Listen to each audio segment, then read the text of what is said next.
Stratosphere, radical chic, the me generation, the right stuff. All brilliantly incisive terms invented by one of the great chroniclers of American society during the last 50 years, Tom Wolfe. The man in the white suit with a sartorial style as elegant and as sharp as his writing. Wolfe adopted the white suit as a trademark early in 1962 when he landed a job on the New York Herald Tribune. The young dandy from Richmond, Virginia certainly cut a dashing figure in metropolitan New York. But it was his distinctive brand of high-energy experimental reporting about popular culture, dubbed the new journalism, that really got him noticed. I don't know why anybody objects to the megalomania of the American automobile. They're not built to move your body in the first place. They're built to transport your mind. The 60s was the decade that formed Wolfe, and one he was instrumental in defining.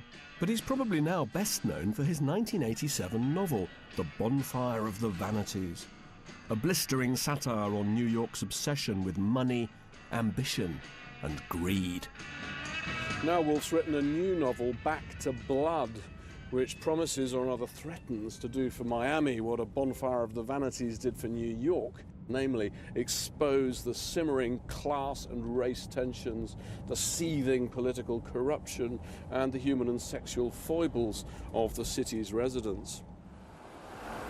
So, Tom, why did you choose Miami as the setting for this book?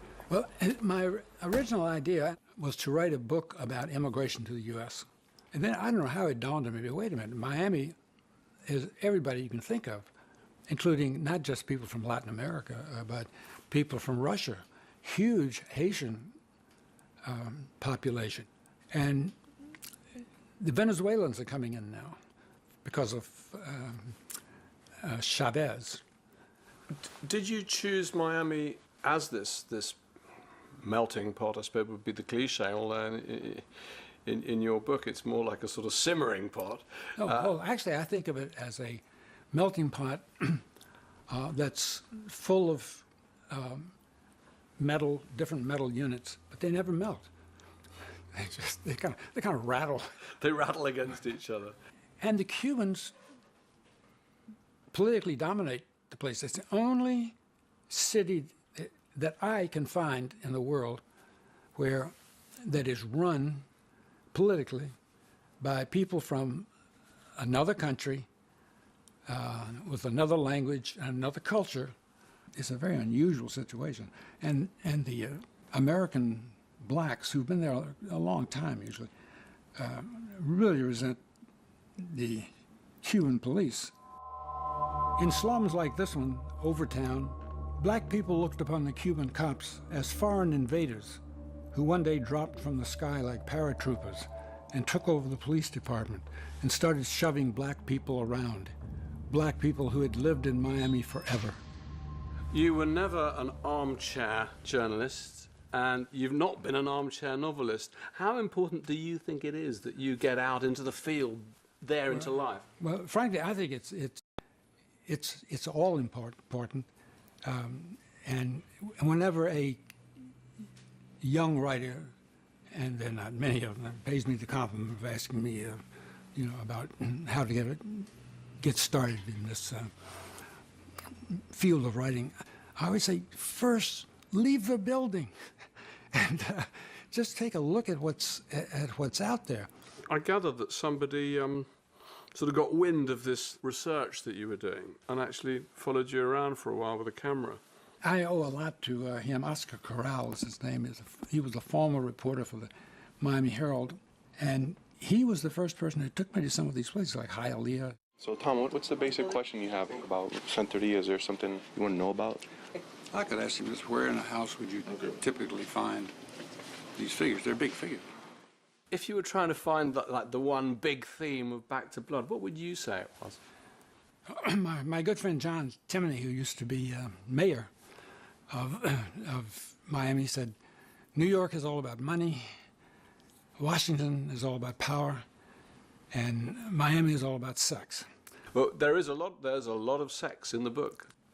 When I was in Miami doing research, I went to a strip club. I swear it was research. The image I remember most distinctly was of the girls. They're totally nude,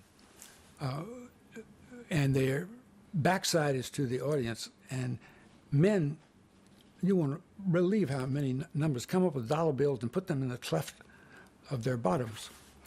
I mean, I'm talking about things that look like a peacock's tail. There's so many pieces of green paper. But what I can't quite work out is whether you're fascinated by the sort of seething, weird energy of it all, or whether you think it's actually, horrible for these girls to be doing. How desperate must they be? I can't work out your attitude. Well, I don't have an attitude of Christian charity towards it, and the fate of these poor girls.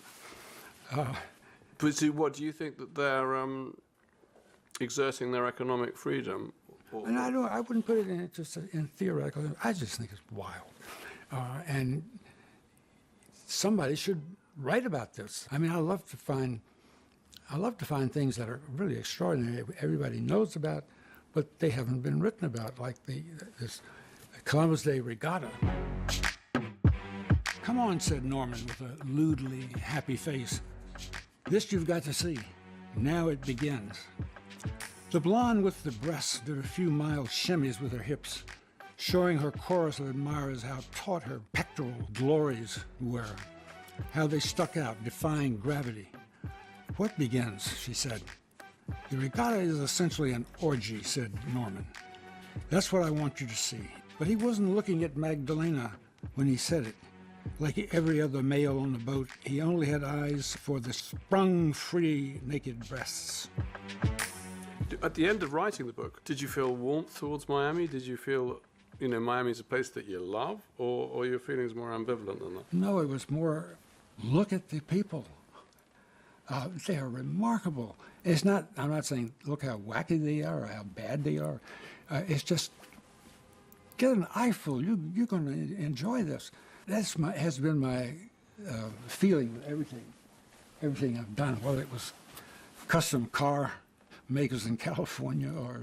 You've identified something that's amazing and you want to tell the world about it. And I love it when people say, like John Updike did, your book is not literature, it's journalism. I think, good, that's great. Must be a good book. Yeah, I'd read it. It's been a pleasure to meet Andrew. you.